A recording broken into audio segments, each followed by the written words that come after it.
الشيطان الرجيم. بسم الله الرحمن الرحيم. الحمد لله رب العالمين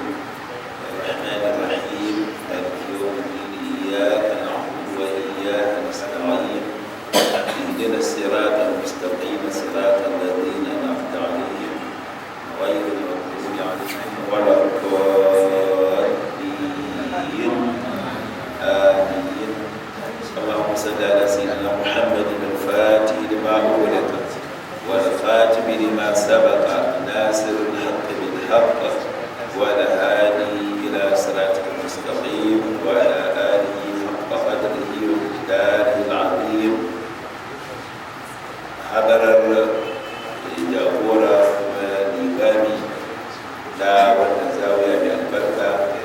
فأبوه شيخ وشيخ الإلياس. حضر الدكتور سالم. حضر shugabanni da wannan majalisa mai albarka ta wannan masallaci da wannan zawiya mai albarka. Hadarar babban malami mai hadara da kuwa shekulayaƙin. Hadarar manya-manyan mukaddamai shehadai, sauran jagorori da hadarar dukkanin uwa musulmi da muka da wannan waje mai albarka, zawiya mai albarka mai tarihi, ɗakin Allah da ɗaya mana sallama gaba ɗaya mun da cewa assalamu alaikum wa rahmatullahi ta'ala wa barakatuh. Tun da lokaci ba zai bayu a yi doguwar magana ba, a nan taƙaice tun daga shi lokacin sallah ya kusa, kuma na tabbata ba tsawaitawa ake yi ba saboda akwai da suke nesa. Don haka maudu'in yana da faɗi amma taƙaice shi don ya ɗan taƙaice. Alhamdulillah muna godewa babban abin farin ciki da Allah ya haɗa mu haɗu don Allah, kuma muka haɗu haɗuwa nan ta don Allah ta jami'i zuwa mu san Allah. Ta yaya za mu san Allah? Mu san addinin Allah. San addinin Allah sai da ilimi. Da haka da ke matuƙar godewa wannan majalisa, wannan tunani na shirya waɗannan mahadarori. Kullum musulmi ya zamana a cikin sanin halin da yake, kuma da hali yau muna da matuƙar buƙatuwa zuwa ilimi musamman da matasa. To kuma ya dace nan wurin na ilimi ne. Da haka na godiya ga wannan majalisa, muna godiya ga yan uwa da daga duk sun halarta da Allah ƙara ƙoƙari a ƙara jajircewa. Daman ba za a yi mamaki ba, wuri ne na ilimi. Mun ji abubuwa da yawa a wannan wuri, shekaru da yawa ba abin da mutum na ilimi, daga jikokin shehu Tijjani, ya'yan shehu Ibrahim da jikokinsa manya-manyan baki, manya musulmi na duniya sun zauna a wannan wajen. Ba abin da mutum ba daidai gwargwado. Tun ma ba ma fahimtar abin da ake ana, tun an zo da muna yara za a ce can baya can da kika ba mai isa da wasu nan ba, har ta kai muna shiga daɗi kai tun ba a yi gina ba, tun tana ginin ƙasa ake zuwa da mu nan. To alhamdulillah ga shi ta kai har yanzu abubuwan yana ci gaba kamar yadda liman ya faɗa, mata mu lillahi ya mawa tasa da mata da bai lillahi kata wa fasal. Da abu da aka yi shi da kyakkyawan niyya dan Allah ya yi ba abu ba dan Allah ba ne, yankewa ne katse ba inda zai je. Allah ya sakawa ne wannan mu'assisin wannan zawiya Alhaji Ibrahim Allah ya jaddada masa rahama da tabbace ba ka sai baki da. To alhamdulillah mawdu'i da aka ce ai magana shi ne ranar Ashura da Tasu'a. Gashi kamar yadda yau muna cikin wasu kwanaki masu albarka, kowane lokaci ana bayani a kansu, an yi bayani kan waɗannan ranaku kuma yadda bai gabata wa ya faɗa. To yana abin da ke tunkarar mu shi ne wannan shekara gashi mun zo ƙarshen ta, za mu shiga sabuwar shekara. Tun kafin ta zo mu san me za mu tara a sabuwar shekara. Wannan wata shi ne wata na ƙarshe na wannan shekara. A yau ɗin da muke zaune a wannan majalisi mazaunin da muna rana ta biyu kenan, 2 ga watan Zulhijja na shekara ta hijira a nan 1444 wanda ya daidai da 2 ga watan bakwai ne ko? watan ɗaya ga watan bakwai,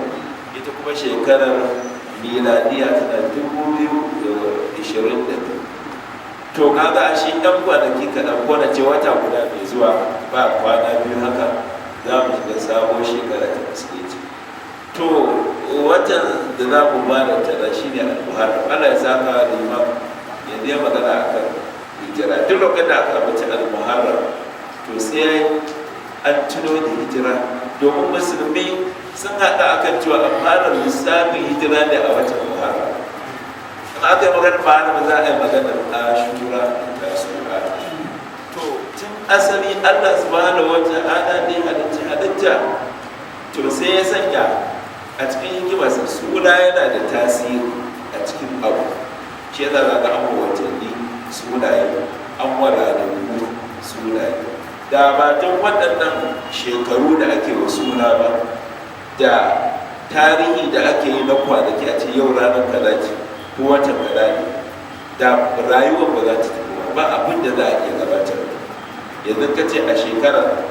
kaza, ka ce a shekara, to a wace shekara za a cika shekara ta kaza kaza a turo, ko shekara mai zuwa ta kaza, rana ta kaza. to shi yasa abin yake da muhimmanci. tun a jahiliya ga musulunci suna da sunayensu na watanni iri-iri na jahiliya, bai yi kama da musulunci ba. ko mu da muka zo a nan ƙasar mu ba, kan ka tafi da nisa a lokacin kafin wato musulunci a zuwa jihadin musulunci, ko kafin bayyana tun ba shehu usmani, tun da ba wai an ci shehu usmani shi da musulunci na daina ba, amma yau jin da tashi a yadda muke ji a jami'i duk watannin da suna da suna. watan menene watannin da sunansu, watan cin hatsi, watan kaka, watan menene duk kowane da sunansa na Hausa. to haka su ma jahiliya suke. da musulunci ya zo sai aka sanya waɗannan sunaye. shi yasa to shi dai shekara wata 12. Allah subhanahu wa ta'ala ya faɗa cikin Qur'ani kita inna iddatash shuhuri 'inda Allahi 12 shahran fi kitabillahi yawma khalaqa as-samawati wal arda minha arba'atun hurum dhalika ad-dinul qayyim fala tazlimu fihinna anfusakum. hadi zuwa ƙarshen aya. Allah ya cewa watannin da Allah ya yarda da su watanni, kirgan watanni a wurin Allah 12, amma fa daga ciki abubuwa su guda 4 masu alfarma, masu daraja. to alqur'ani ya faɗa ba a rubuce, hadisi sunnar annabi sallallahu alaihi wasallam take zuwa ta warware shi ya masa filla. shi yasa tun kafin musulunci suna da sabi da irin wannan watanni da wannan rani, wani bayanin ba zai zo kanta da shi kuɗa da kafin kan ranar bayanin ne zo kanta. duk suna da irin wannan lissafe sunayen watanni da sunaye. to sun tafi abin 12 da amma fa sai su karɓe wata dabara. tunda Allah ya haramta akwai watanni 4 ba su alfarma, Allah ya ce sako ko laifi a cikinsu yana da matuƙar girma. Allah na cewa fala tasimu bihi da anfusa, kada ku zalunci kawunan ku a cikin waɗannan watanni guda 4. an kowane wata ba Allah bai yadda a zalunci kai a cikinsa ba, duk shafi. amma tun daga jawa ne wani ne ce fala tasimu bihi da anfusa, to lallai yin laifi a cikinsa ya kowanne muni, kuma daraja su ta kai daraja. to tun a jahiliya sai suke girma waɗannan watannin. a jahiliya ba cewar suna zama ne na dabbantaka, na dabbanci mai karfi ya maki mara karfi, wanda bai isa ba, bai isa zai gaba da shi. irin da ya dabbobi haka zama ne ke da jahiliya, amma suna girmama waɗannan watanni. shi yasa tun da an hana yin sabo a cikinsu sai suka rika juya watanni. idan kamar yanzu, shi yasa annabi sallallahu alaihi wasallam da ya zo hudubarsa da bankwana sai yake cewa inna zamana qad istadara ka hay'ati, zamani ya juya, ya murza, ya kewayo yadda yake. yawma khalaqa Allahu samawati wal arda, yace as-sanatu 12 shahran minha arba'atun hurum, sai yace salasatun mutawaliyatun zulqa'da annabi ya ambace su zulqa'da kaga ya fasara da arba'atu mawlidin yace arba'atu mutawaliyatu zulqa'da zulhijja wal muharram kaga ba dai sajire zulqa'da nan da muka fita daga cikin sa shi muka fita daga cikin zulqa'da ko annabi shi ya bada madani mun fita daga cikin sa duk masu albarma da qur'ani ya faɗa su gashi annabi yana fassara su yace zulqa'da mun fita daga cikin sa sai ya ce wa zulhijja gashi mun shigo cikin sa biyu gashi sai ya ce wal muharram shi da wanda bayanin da yake tattare da shi muka tinkara shi ake hasko mana yanzu da muharram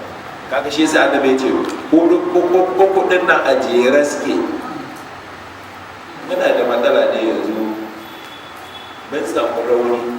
wanda yake mu musulmi da mu da matanmu da ƴaƴanmu dukkanin mu abubuwa da wanda ne na mana wajibi ya zama yana cikin kwakwalwa yana cikin zuciya mu a kullum ko daga bacci aka tashi ɗan kare mun sira maka cewa ga ko wata dinna masu albarma ga wata dinna sha biyu amma mun yi sakaci da yawa ƴaƴanmu mu san da wannan yawa matanmu da muke aure suna ɗakunan mu san da wannan ba ka ce wanne ne wata 12 ma ba kowa ne mutum za ta lissafa masa ba kowa ne ɗan zai lissafa masa amma na tabbata da za a kawo tim na kulan dubban da yawa ɗayan ka ƙanana za su jera maka sunayen waɗanda aka yi sarrafa ɗin su ɗan wasan wannan da yawa kuma aka rani to zama da haka wannan abu ne ba mai muhimmanci kwarai da gaske sai annabi yake cewa uku ɗin na adira suke dhul qa'ada dhul hijja wal muharram da al muharram sai ya ce wa rajab mubarra allazi baina rajab wa baina rajab ko baina jumada wa sha'ban allazi baina jumada wa sha'ban sai yace rajab shine a ware mutum shi tun kafin ramadan yace to shi daya ne daga ne to a jahiliya da suka zo wannan watannin tun da an hana yin yaƙi haram ne a yaƙi kasan larabawa da jarumta da su dokantaka da yaƙe to an ce haram a yaƙi a cikin waɗannan watanni ba su ba a yaƙi to laraba tun a jahiliya idan yanzu kamar yanzu mun shigo zulqa'ada sai yaƙi ya kama su lallai za a yaƙi to ya ce to an juya muharram ya ɗaga ya koma sama muharram ya koma rabiul awwal safar ya tashi ya koma muharram ya koma zulhijja ya koma safar wannan kuma wanda nake ciki yanzu zulhijja ya koma ya zama shine na gaba sai wannan kaga ya dawo shawwal mun dawo shawwal wai mu ga muna cikin abai mun dawo shawwal yanzu a gwabza yaki Allah za a yi wayo to shi kenan ba in ta dawo kaga gashi sai a ce yau muna zulqa'ada amma ba zulqa'ada bane shawwal ne sai wani yakin ya kama su sun ce an kuma dagawa kaga da can safar fa zulhijja ya tafi safar to ya koma da bi'ul awwal kaga watannin sun fara yin gaba to haka suke yi duk watannin da zai suka dawo ba watan da bai zama rajab ba a duk shekara ba watan da bai zama zulqa'ada ba watan da bai zama zulhijja ba haka ba watan da bai zama al-muharram ba haka abin ya rika kewaye haka suka tsaya jariya to annabi da ya zo wurin da ya zo ya gudu ba sai ya aiki hadisin kita inda zamana qad istadara hayati wata ya juya ya dawo yadda yake rajab yau a shi yau shi ne rajab zulhijja a yau shi ne zulhijja ya dawo gurbinsa ne ruwa ya koma ne da ake cewa bari wani kan magana na hausawa to sai a shekarar da albeti sun gama jagwalgwalansu sun yi wa watannin da ranakun abu ya dawo daidai to tun daga ranar albeti daga ran nan abu ya zarce har duniya ta tashi shine kuma wannan lissafi da muke kan da tsawaita da ba lokaci bane ya taba yi da tsayiya to sai abin ya to kaga ainihin wannan wata fata za mu tunkara kenan mu zama cikin shiri in wannan wata ya tsara nan da kwana 28 kenan shi ba za mu tunkara al-muharram din yanzu nan doktor ya mana bayani akan ainihin imam Allah ya saka mata alheri ba kada hijiran nan da yi kaga ai ba al-muharram aka yi hijira ba amma ittifaqin musulmi tunda annabi ya ba mu musamman sai da Umar khulafa ar-rashidun da annabi yake ta ala sunnati wa sunnatul khulafa ar-rashida in suka yi stampi akan amma suka yi ittifaqi musulunci ya yarda da shi annabi ya ba saboda suna da tsarkin zuciya da kuma kusanci su da annabi Allah su ba su ne bane amma Allah ya ba su kariya ba zai ne ba za su shagala tsindima cikin abin da za su saba magana ba annabi ba su nan ta shi yasa sai aka tabbatar da cewa za a fara lissafi da to duk mu ba wannan mun shigo al-muharram din da dama suna da daraja waɗannan goma da al-muharram su ma kamar yadda wannan goma suke daraja to sai a zo a kowace rana guda ɗaya goma ita wannan rana da ake minta ashura kamar yadda nawayi ya faɗa malaman duka ta suka magana ke cewa amma sukan cire alifu suna cewa ashwara a laraba sukan faɗa ka sukan cire alifu suna ce mata ashwara amma ta fi shahara da ashura domin dukkanin hadisai da aka rawaito da maganganun da malami suna tafiya a kan ashura din to wannan rana ta ashura a jahiliya da masu rike rana ce da suke girmama ta akwai waƙaɗin da suka abu da yawa a cikin wannan rana har da cewa da yawa masu ruwaya ba abu ta hadisi sun tafi a kan wasu abubuwan da aka faɗa an yi a wannan ranar ai ba a rawaito da tartibin hakika ruwaya cewa tabbatar abubuwan sun abu ba amma dai malaman jari sun faɗi da yawa a ciki ko da ba a tabbatar da su cewa ga su a ruwaya a rawaito su ba malaman jari sun ce akwai abubuwa da dama da suka abu a ciki an ce a wannan ranar aka karɓi ruwan adaba adamu masu tarihi sun faɗi wannan ita rana ashura an ce a wannan ranar wato Allah ya tsere da annabi Ibrahim daga wannan wucin da aka sashi an ce a wannan ranar a jirgin annabi Nuhu ya tsaya aka ɗauke ruwan da na sama da ƙasa suka fito da iya wanda suka tsira da shi an ce a wannan ranar ne annabi Ayuba Allah ya ba shi lafiya a bisa larura da ta same shi da ababuwa da yawa har da cewar malaman hadisi saboda kokarin cewa a tabbatar da ruwaya sun ce wannan duk amma za ka san malaman jami'i za su faɗa abu malaman hadisi su ce ba haka ba kowa da fanninsa to wannan kenan duk mu bar wannan to amma mu tafi akan muhimmin abu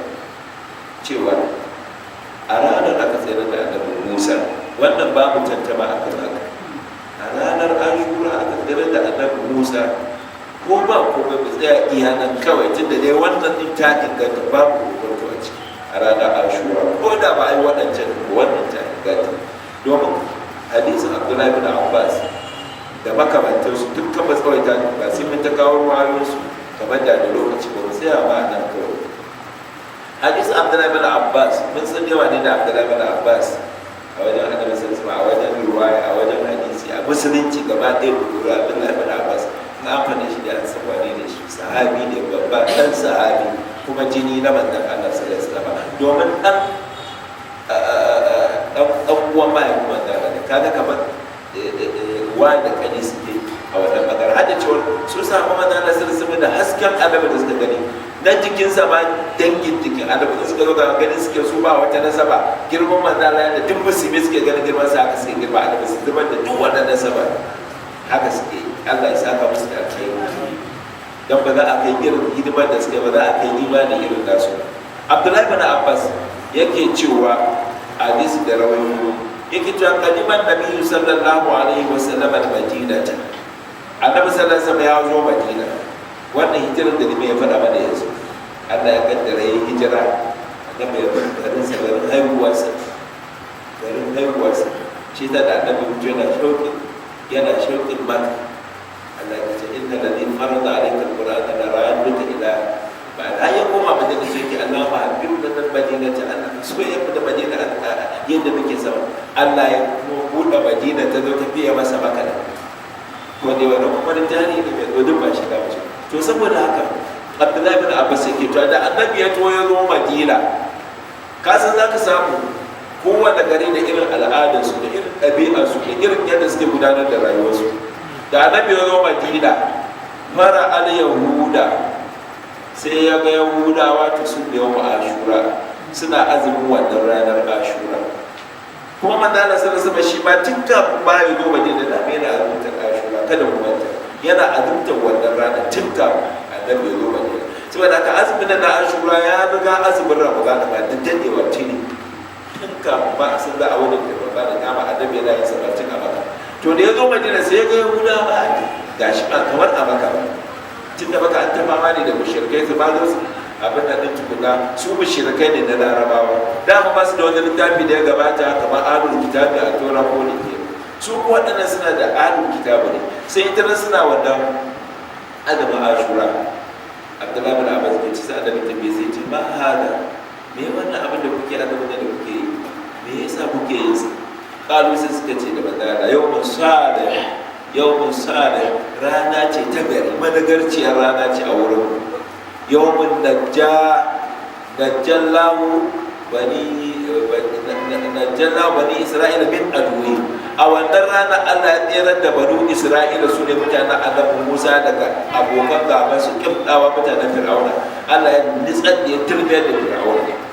shi yasa fasaba Musa ruwayi muslim ko sai ce sai annabi Musa ya azumci wannan ranar shukuran dan godiya ga Allah shi yasa su Yahuda suke tafi da Madina ya tarar da bangare da na Yahuda ba wannan tarihin da Yahuda Khaibar ko ban Yahuda Banu Qurayza ko Yahuda Banu Dari duk jinsi ne na Yahudawa su ma kabila ne jinsi ne wasu ba sa ga miciji da wasu kabila